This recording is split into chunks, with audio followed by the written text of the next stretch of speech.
Pemirsa, sebagai provinsi yang memiliki wilayah sungai dan anak sungai, Sumatera Selatan menjadi daerah yang rawan dengan kecelakaan air, sehingga perlu dikembangkan potensi SAR yang ada di kabupaten kota.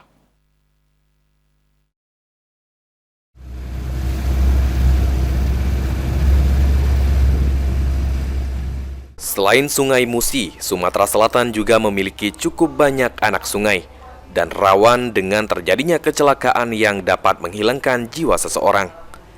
Oleh karenanya, untuk mempercepat proses evakuasi terhadap para korban yang ada dalam ancaman, perlu adanya pengembangan potensi SAR yang ada di daerah.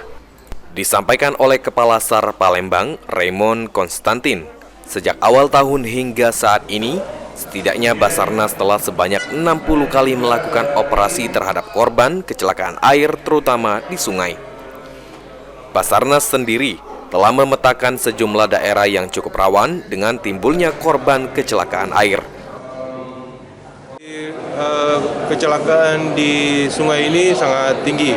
Kita sudah melaksanakan 60-an operasi SAR mulai dari awal tahun sampai dengan saat ini, dan